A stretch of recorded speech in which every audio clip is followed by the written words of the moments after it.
حضرت بابا بلے شاہ صاحب رحمۃ اللہ علیہ سادات کرام سے تعلق تھا، سید زادے تھے۔ سادات کرام کو اللہ یہ عزت دیتا ہے کہ پیدائشی طور پر بھی ان لوگوں کے پاس سند ہوتی ہے کہ ان کی عزت کرنا امت پہ ضروری ہے۔ تیری نسل پاک میں ہے بچہ بچہ نور کا، تو ہے نے نور تیرا سب گھرانہ نور کا، یہ ان کو فضیلت ہوتی ہے۔ بابا صاحب فرماتے میرے پاس فضیلت تھی، عظمت تھی، میں سید زادہ تھا اور گیلانی سید غوث اعظم کی اولاد، لیکن آپ فرماتے ہیں مجھے پتا تھا کہ اندر سے میں خالی ہوں۔ ہمارے زمانے میں کچھ برادریاں ایسی ہیں جن کو ہم لوگوں نے بڑا بنا دیا ہے، وہ بڑے بن گئے ہیں، نیچے اترنے کو تیار نہیں۔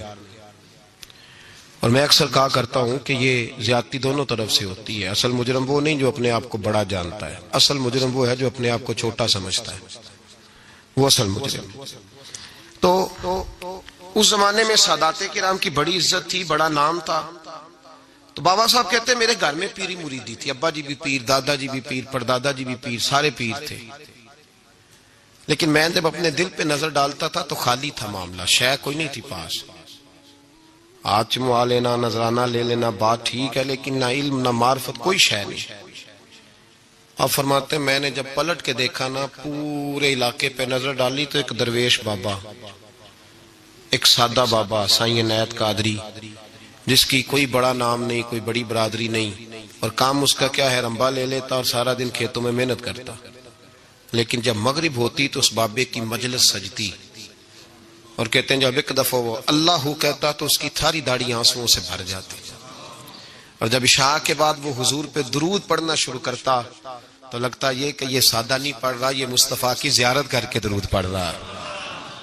فرماتے ہیں میری ساری برادری کو پتا تھا کہ اس کے پاس معرفت ہے، لیکن مسئلہ یہ ہے کہ ہم سید ہیں، وہ رائی ہیں، اب وہاں جائیں بت توڑیں کیسے، ٹوٹتا ہی نہیں، بہت بڑی مصیبت ہے، کیسے ٹوٹے گا؟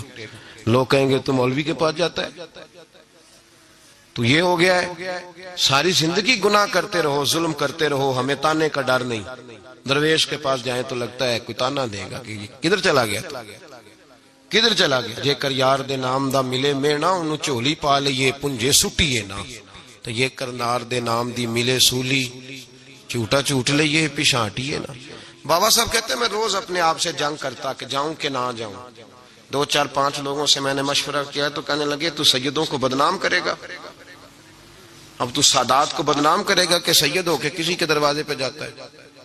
بابا صاحب کہتے ہیں ایک دن لڑتے لڑتے میں تھک ہی گیا، میں چلا ہی گیا، میں نے کہا نہیں، اندر کا بت توڑوں گا تو بات بنے گی۔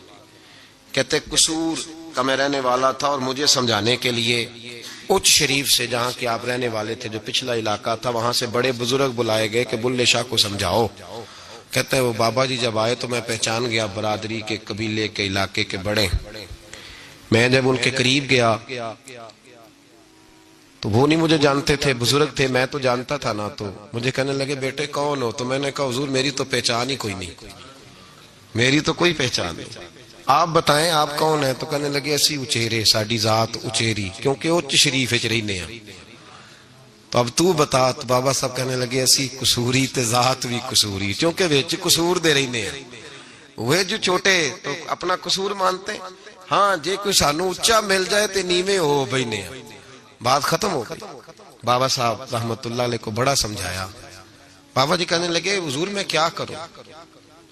میں جب اس درویش کے پاس جاتا ہوں تو مجھے رب یاد آتا ہے، جب میں اس کے پاس جاتا ہوں تو میرے من کی میل کچیل دھو ڈالتا ہے، اور میں اس کی مجلس میں بیٹھا ہوتا ہوں تو لگتا ہے کہ مدینے والا رسول بھی مجھے مسکرا کے دیکھ رہا ہے۔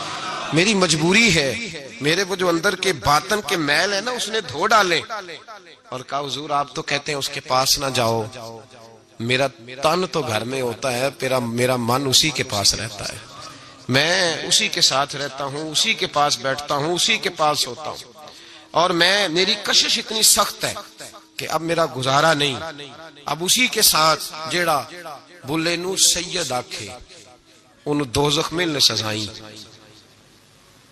اب اس کی تشریح بڑے بڑے لوگوں نے اپنے اپنے رنگ میں کی ہے، کچھ نے کہا بابا جی نے بد دعا دی ہے، یہ بد دعا ہے، اگر کہا تو الجھ جاؤ گے، لیکن ہے بھی وہ سید، جھوٹ بھی نہیں۔ کچھ کہتے ہیں بد دعا دی ہے، اور کچھ کہتے ہیں انہوں نے اعلان کیا ہے کہ میں اللہ کا ولی ہوں، اگر کسی نے یہ لفظ کہا تو وہ یاد رکھے، وہ جڑا بلے نو سید آکھے انہوں دوزخ ملنے سزائیں، تو جڑا بلے نو رائیں آکھے وہ جنت پینگا پائیں۔